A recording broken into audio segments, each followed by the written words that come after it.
right, perfect. How's everyone doing today? Woo, woo. Awesome. So first off, thanks again, Wences, for having me come through. I actually flew in from Miami. That's why the white pants, if you guys are wondering. It's kind of rubbed off a little bit on me, so pretty cool. But originally from LA, so can't beat the weather here. But with that said, guys, really the whole smart money concept, I love it. Fell in love with it as soon as Wences really told me all about what he's got going on here with Build. And so I'm going to go and dive deeper into what's beyond kind of the traditional investments that we talk about with stocks and Roth IRAs, bonds. Like, that's all really great stuff. But like Wences mentioned, there's a lot that's changing in financial markets right now. And being at the forefront of that, we'll probably see things change over the next 24 months, like you mentioned. So I'm going to go over really the alternatives and the things that are outside of some of the traditional stuff you may find online, and why those are becoming more and more attractive. And so first off, disclaimer, I'm not a financial advisor. That's why you're going to go to Carl instead of me, okay? So with that said, really the agenda for today, I want to set the foundation first of what money is and how the US dollar really works. And then we're going to go over kind of how the fiat system works, and then go over, the rise of alternatives and essentially how, they are actually outperforming in a lot of cases some of the traditional stuff that we've been taught. So with that said, a little bit about me. Again, from California, got into crypto before all the traditional kind of stuff back in 2015, 2016. And really that opened my mind to just, seeing different things differently, seeing investments differently, seeing businesses differently. And over the past 5 years, I've dedicated my career to really just doing alternative type of business routes. So we have, e-commerce companies, we have our own algorithmic trading software companies, we have our own crypto fund that Wences and I have started, and we actually have some talent coming from BlackRock. So all of these things kind of combined really encompass what I'm all about, which is, hey, that everything's changing and there's new ways, new technologies, and alternative ways to make money and have better investments. Okay. So with that said, let's first talk about what money is, and usually what people are told what money is from, presentations or from videos, from what we've been traditionally taught. And that is, money is a medium of exchange where we, trade it back and forth in order to buy the goods and services that we want. And that allows a society to function. It allows us to not have to barter my chickens for a gun, right? Like, it actually provides some order in our society. But if you have ever been in marketing and sales, or any of those types of positions and roles, that's usually what people will talk about with features and benefits. Like, what does the thing do for you, but not really describe what the technical features of it are. So this, to me, because I come from a big marketing and sales background, a little bit about my history is I used to work for Grant Cardone, and I used to do a bunch of marketing agencies and stuff. This screams to me selling a product. And so there's actually more that goes behind money than, what meets the eye. So we have to first look back in time as to, okay, how did we get to that narrative? How did we get to that kind of sentiment about what money is? And so many people don't know that actually the US dollar used to be backed by silver, and then it was gold and silver, and then it was mostly gold. And you can see the timeline here, but back in the mid-1940s is when we started to print more money, and where gold wasn't a 1-to-1 ratio anymore. It started to actually dwindle down a little bit. And up until 1971, we had Richard Nixon completely take us off the gold standard. So what that means is that the US dollar isn't backed by gold anymore, right? And when we take a look at kind of what it's backed by, it used to be backed by a commodity. It used to be backed by gold, or a physical asset that you can touch, you can see, and that everyone accepted as money. But now we see that it's backed mostly by these following things: a basket of commodities. So the U.S. in aggregate, as its energy supply, its resources, water, things like that are natural on this planet, including gold. 2 is the productivity of a society, because that entire timeline, like I mentioned prior, the entire time that the U.S. dollar was, being circulated in economies and becoming the thing that people wanted to use, everyone just kind of adopted it, right? So if you have that adoption of people using a certain currency, you can see it change over time and not see the demand change, okay? So what the goal becomes then is how do we consistently have the US dollar have demand? Like, how do we continue to make this thing be used? Why do we continue to use it, right? All of this is built on the deals that we have across the world. So the oil market, for example, we had a negotiation with Saudi Arabia that, hey, you use our US dollars to trade your oil and we'll protect you with our military, right? So we have that agreement there securing transactional volume, okay? And that's basically just the change of hands between, the currency for the goods that we want, for the services that we want, et cetera. Now, that also begs the question as to, okay, if it's backed by the deals that we have and our military strength, well, the third pillar is our allies. Who else is supporting that vision, that mission, everything about what the US dollar represents? And so then if we take a step back and say, okay, that's what the governments are doing. That's what they're doing to secure our sovereignty here in the United States. They're securing our currency. But what do they do with us as citizens of the United States or, the people that are supposed to be using it? Well, it's all about the belief, right? So America has its own great propaganda machine, and the belief in the US dollar is what keeps it going, right? Where it's not backed by anything other than these things mentioned here. So if we look at it from a business perspective, it is the number one product made by the US government. They can print as much as they want, and it still has the demand. And by the way, if it doesn't have as much demand anymore, they use the military. So you might want to use it, right? So when you have that kind of situation and that advantage over other countries, you then have to think of, okay, what's the playbook that they're running? This is obviously not, brand new. They didn't come up with this. This has to be used in today's markets and prior markets and, prior civilizations. So what do they actually do? Well, we can look at this by studying what companies do that have great cash flow management. Like Carl said, great cash flow management and a great cash balance. Well, what they do is instead of just spending all that cash, they actually lever up. If they know that they're making X amount of money every single month or X amount of money every single quarter, like Apple, they sell iPhones like crazy, they sell MacBooks like crazy, they can take on debt. And so by doing that, not only do they have their cash, but then they also have the ability to use debt. So in this example here, this is actually a screenshot from CNBC. Apple has about $162 billion worth of cash currently, but they also have about $100 billion worth of debt. So why would they do that if they have the cash to buy things, right? Well, now they have $262 billion available, backed by their cash flows in order to actually invest into projects, R&D, and that's what you do in a business sense. But when it comes to the currency itself, if we change it back to the government and the US dollar, well, they can continue to print because it's backed by our belief, our productivity, it's backed by the military strength and the positions that we have here in the world. So this is just the past 10 years, 10, 12 years here of the US dollar being printed. The metric for that, if you guys look it up on Google, it's called M2. It's the total money supply that's out in the world. But at the same time, if we extend it out on a bigger time horizon, this is over 100 years. Over 100 years, the currency goes to zero. And the reason it goes to zero is because they print more and more and more and more, but there's not necessarily new value created. So it's kind of like, a McDonald's hamburger 50 years ago. It's a lot different now. Probably really good ingredients back in the day. Now, not so much.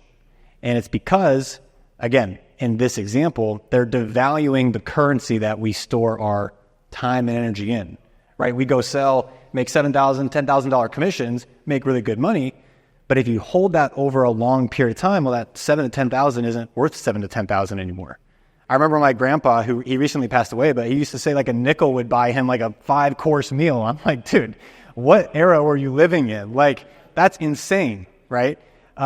Versus now. So the currency itself with any government, it'll always go to zero over a long enough time period. And so this isn't anything new. It's just understanding the way that the currencies are built. So these are the past 4 cycles, past 3 cycles here.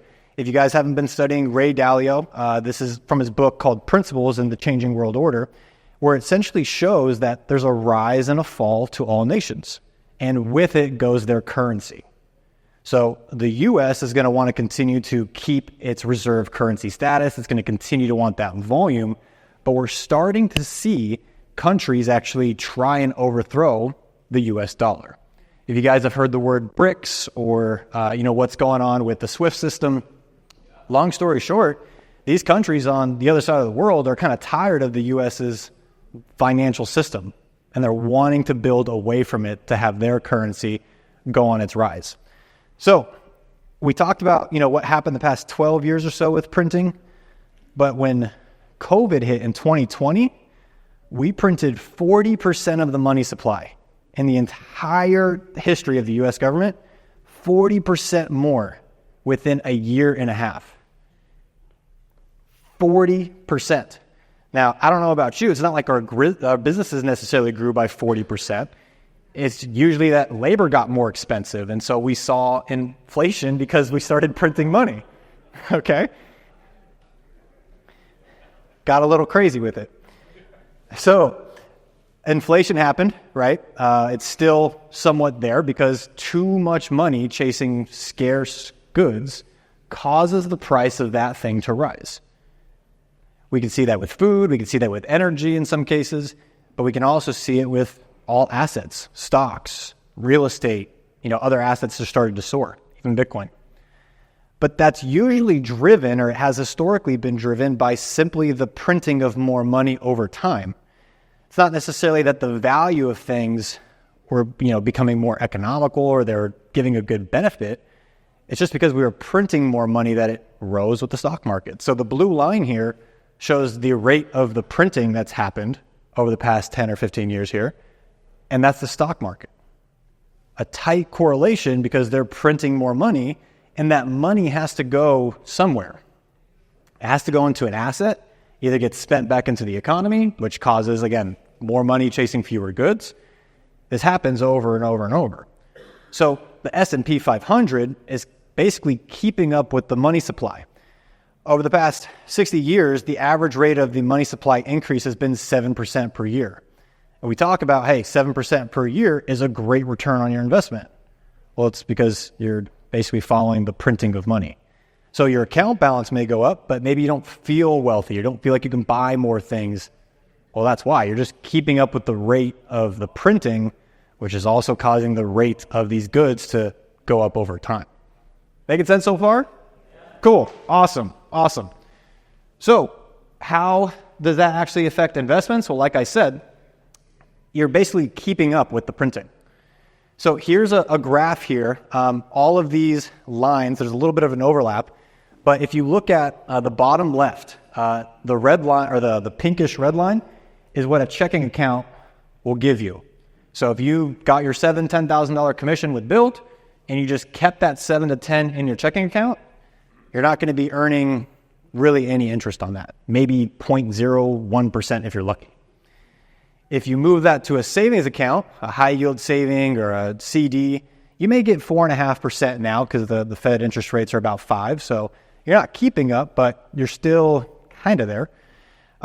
The red line here is the inflation rate, or not the inflation, sorry, the printing of money rate, 7% per year. So the black lines that I put are the S&P 500's returns. So you're barely going above where that money supply line is. And so when we look at it just from that perspective, the hurdle rate is basically the rate at which that it's going to happen regardless. Like they're going to print money every single year regardless. It's going to continue probably to go up by 7%, if not more. And that's the hurdle rate. Like if you just put your money in the stock market, made 7%, and they printed 7%, cool. That was going to happen regardless. So when you are trying to look for investments, you have to look for things that can outpace that.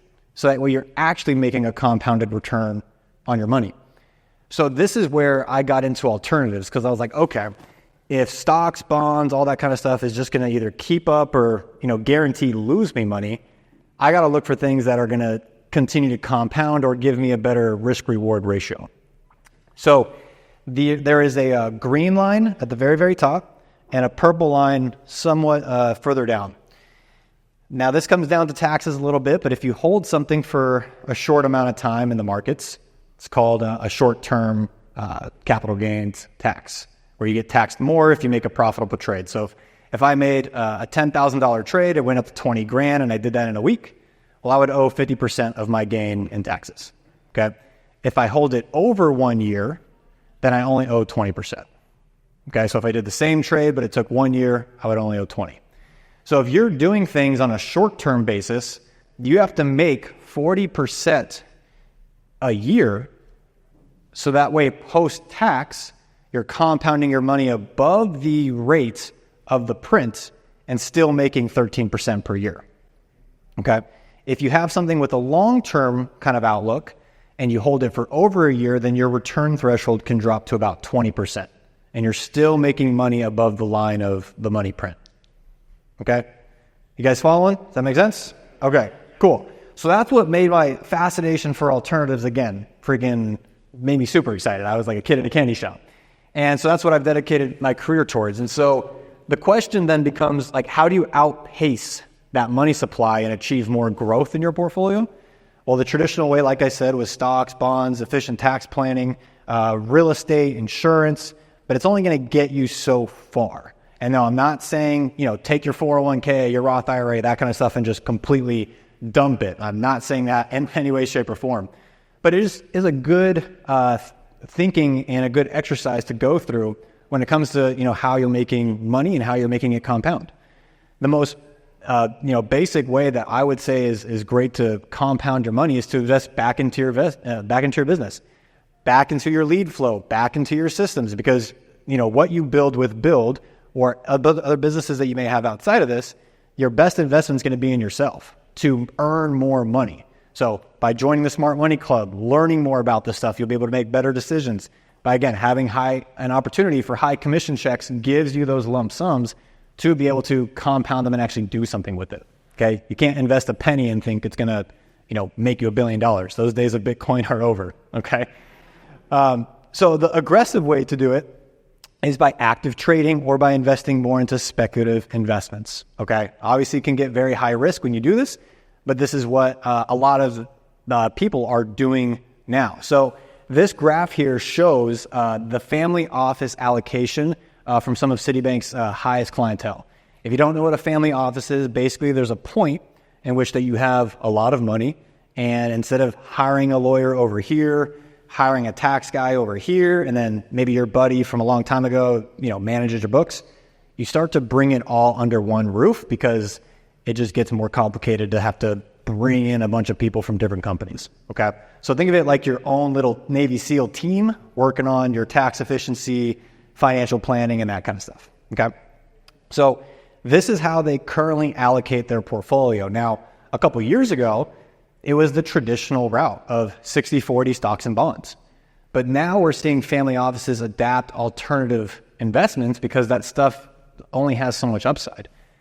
So we're seeing now they've allocated their portfolio to include some moderate strategies with private equity and more of an aggressive allocation with 12%. It used to be that family offices would only allocate 2 or 3% to speculative stuff or higher risk things, but now they're starting to open up their portfolios to have more exposure, okay? So with that said, let's go over a few aggressive strategies, and I'm just showing this to show you what's out there and what's happening right now. I have my beliefs about Bitcoin and all that kind of stuff because we have a fund, but I'm doing this to demonstrate and illustrate some of the things that are out there and happening right now. So like I said, one of my partners is at BlackRock. He works with us on our fund, and he was part of helping the Bitcoin ETF project actually come to fruition. And so recently, if you guys haven't been paying attention to Bitcoin specifically, Bitcoin was created, or the product of the ETF was created by BlackRock, Fidelity, etc. And it was the most successful launch that they've ever had for their financial products in history. Okay, they had over $50 billion of inflows within just the first few months of making this offer available to their clients. So before Bitcoin, you had to buy it on an exchange or maybe buy it from a buddy of yours if he was into that kind of thing. but now institutions are making it available. And so with that amount of money coming into an asset class from big people like BlackRock, Fidelity, that kind of stuff, it makes you think, like, obviously times are changing. This isn't like the currency that, you just buy maybe illegal stuff with. Like, it's not that anymore, okay? It's becoming more mature. So we're seeing that with Bitcoin, we're seeing that with Ethereum. And so that's one industry that people can allocate to. The other industries that people are now starting to really go into is active trading. We're seeing people actually be more speculative with picking stocks, with trading options. And I'm not a big options guy. I've traded them in the past, but I just had other commitments that I couldn't continue to, manually trade day in and day out. But you're seeing more people do that. And this is the guy I kind of end up looking like after doing that for a little too long. So I was like, all right, I'm not going to do that anymore. Because I have to be tan. I have to look better, to move to Miami to get some tan going.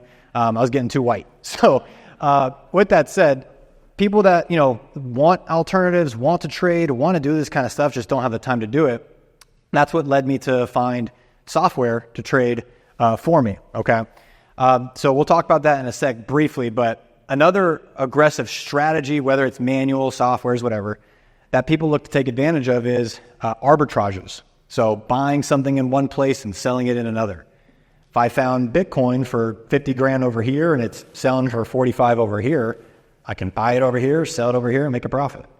But people actually do that between currencies of nations. So there's some examples here on the screen, but one of the most recent ones was the Japanese yen carry trade. Basically, the interest rates were zero in Japan, so free money, and people were investing it or taking loans from Japan, converting it to the US dollar, and then playing in the stock market, leveraging it up, and continuing to invest in US assets. So that's an example of an alternative strategy. It probably hasn't been, showcased before, but that, it was in the news and everything recently. So it's a very interesting and fascinating topic. So that's an option. The software stuff that I was talking to you about, this is where we actually leverage software to do those trades for us. And in this example that I'm going to show you here, we're actually looking anywhere between 3 to 8% per month just by leveraging our softwares. This is a monthly return table just to showcase behind, other assets compared to what our software has been generating. So on average, we've seen about 15.3% the past about 18 months or so with moderate settings. More conservative, we've seen about 3.5 to 4%. But I showcase you guys that not to pitch you necessarily a software, but to demonstrate and show you like things are changing in financial markets, and it's not just this buy and hold thing anymore. And it's partly because technology is being made more available with AI and just seeing that kind of stuff change and evolve. And this all started to really happen around 2020. So, just to kind of show you some of the stats, 3,600 trades, I took 0 of those, and these were the results of the account growth, okay? So these changes are happening due to technology. These changes are happening due to what the Fed is doing with printing more money. These changes are happening because people are also seeing the big reaction that occurred in 2020. It started to leave a lot of signs about the system and how it actually works. So again, assets have inflated. We've seen stocks, housing prices, speculative assets all kind of go to new all-time highs. And again, these technologies are being made available to really compress the knowledge gap. And which is why I love the whole concept of smart money, is that these things are happening rapid, and we're going to be able to give you access to that kind of stuff as well. Okay. So I'm going to close out with some final thoughts here. I know there's a lot of information I just covered, so this is a little bit more forward thinking, my opinion on what we're going to see over the next 3 to 6 months. So over the past couple of years, the Fed has been increasing interest rates. Basically, we went from 0% to now about 5 to 5.25%. And when the Fed does that, when they tighten interest rates and when they make them higher, what essentially they're doing is 2 things. One, they're showcasing their confidence in the dollar. They're showcasing their confidence. If you've ever played poker, it's a little bit of a bluff, right? They're showing their confidence that, hey, we can afford the interest payments on this and that everything will be okay. The second sign of it is to slow down the spending. So when interest rates are low, people spend, they take out loans, and a lot of the money moves a lot faster. So it slows down the economy when they tighten the rates, but they're trying to do it for two purposes.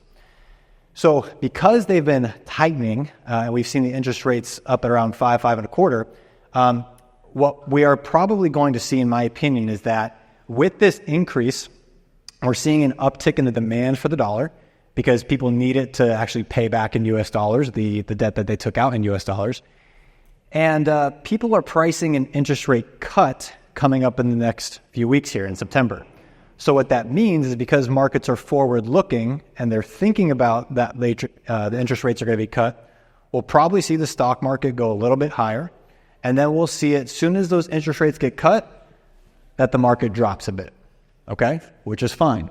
Because when there's too much blood in the streets, as Warren Buffett says to invest then, the Fed starts to print money and that money goes back into the assets.